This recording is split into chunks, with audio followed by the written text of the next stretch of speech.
Assalamualaikum warahmatullahi wabarakatuh.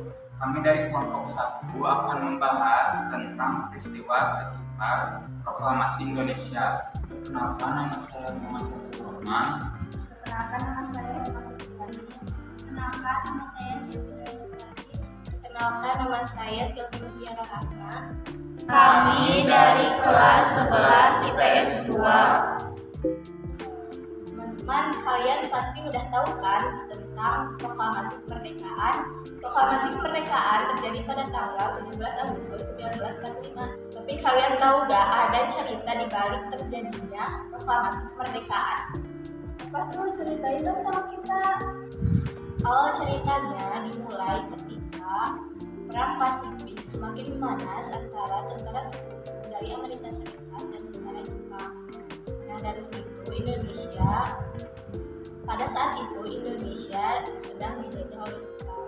Indonesia terbagi menjadi 2 wilayah, yaitu wilayah Komando Angkatan Laut dan wilayah Komando Angkatan Darat. Nah, ketika Jepang mulai terdesak oleh pasukan sekutu, Jepang mulai mendekati Indonesia dengan berbagai cara, yaitu 1. Mengizinkan pengibaran bendera merah putih, dan yang kedua, rakyat boleh menyanyikan lagu Indonesia Raya.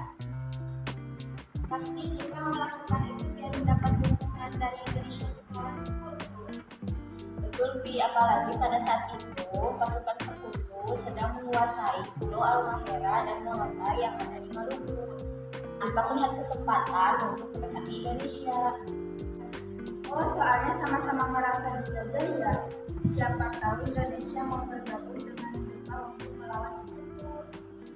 Iya, Hel, makanya pada bulan Juli 1944 Perdana Menteri Jepang yaitu Jenderal Kuniaki Kaiso mengumumkan bahwa Indonesia diperbolehkan merdeka di kemudian hari. Kemudian pada 1 Maret 1945 pemerintah Jepang mengumumkan 3 tindakan, yaitu membentuk Dokumitsu Jubi Mosakai atau BPKI, mempersiapkan lembaga Kenkoku Gakuin atau latihan nasional yang melatih dan mendidik calon pemimpin negara-negara yang baru. 3. Memperluas pembicaraan tentang kemerdekaan Indonesia. Tujuan BPK itu apa ya? Untuk menyelidiki dan mempelajari hal-hal apa saja yang dibutuhkan untuk membentuk negara Indonesia yang merdeka.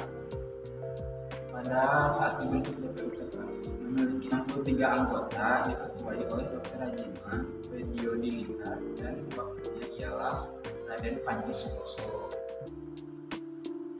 Nama upacara pembukaannya diadakan pada tanggal 28 Mei 1945 di Jalan Pejambon, Jakarta. Nah, mereka mengadakan rapat dari tanggal 29 Mei sampai 1 Juni 1945. Rapat ini tujuannya untuk menentukan dasar negara Indonesia sudah merdeka nanti. Dasar negara, oh jadi dari rapat itu Pancasila lah. Nah, benar banget, Hel. Jadi rapat pertama pada tanggal 29 Mei 1945 Profesor Mr. Muhammad Yamin mengusulkan 5 ide dasar negara, yaitu peri kebangsaan, peri kemanusiaan, peri ketuhanan, peri kerakyatan, dan kesejahteraan rakyat.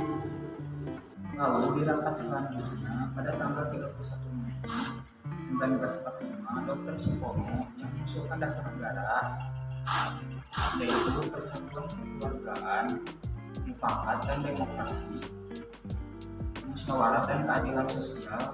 Nah, terakhir rapat diadakan tanggal 1 Juni 1945 dan yang mengusulkan dasar negara adalah I. Soekarno. Oh, coba aku tebak, 1 Juli kan lahirnya Pancasila, berarti usulan dari dasar negara Soekarno ini yang dinamakan Pancasila.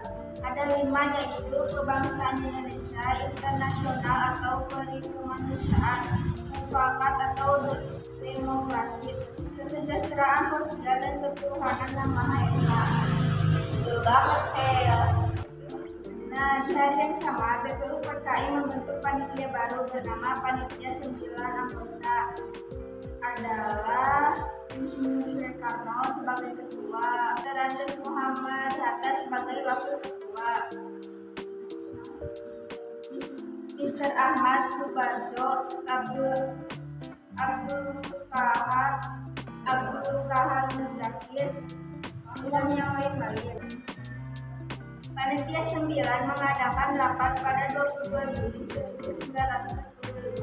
Rapat tersebut menghasilkan Piagam Jakarta. Piagam Jakarta inilah yang nantinya menjadi cikal bakal pembukaan Undang-Undang Dasar 1945. Iya, Mas, semua hal yang terjadi sangat berhubungan satu sama lainnya. Terus apa yang terjadi sama BPUPKI? Nah, pemerintah Jepang akhirnya membubarkan BPUPKI pada tanggal 7 Agustus 1945, tapi langsung membentuk organisasi baru bernama Dokuritsu Junbi Inka yang dalam bahasa Indonesia disebut Panitia Persiapan Kemerdekaan Indonesia atau singkatannya PPKI. Oh iya ya. Kan sebelumnya udah ya kita membahas BPUPKI. Nah sekarang aku mau tanya dong, tugas BPKI itu apa ya?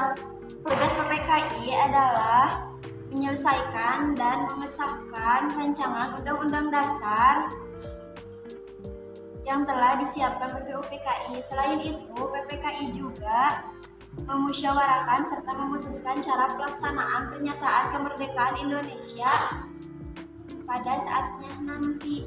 Kayaknya ada kejadian menyeramkan ya yang terjadi berdekatan dengan tanggal dibentuknya PPKI. Benar ya, sehari sebelum PPKI dibentuk tanggal 6 Agustus Amerika menjatuhkan bom atom di kota Hiroshima. Terus tanggal 9 Agustus 1945 Amerika menjatuhkan bom atom lagi tapi di kota Nagasaki. Itu kan benar harus dilebur dari Jepang. Kalau aku jadi si Jepang rasanya aku mau nyerah aja deh. Memang itu yang dilakukan Jepang pada akhirnya. Jadi saat pengeboman itu terjadi, Bung Karno, Bung Hatta, dan Dr. Rajiman Widyo-Diningrat sedang berada di kota Dalat, Vietnam. Mereka baru kembali ke Indonesia pada tanggal 14 Agustus 1945.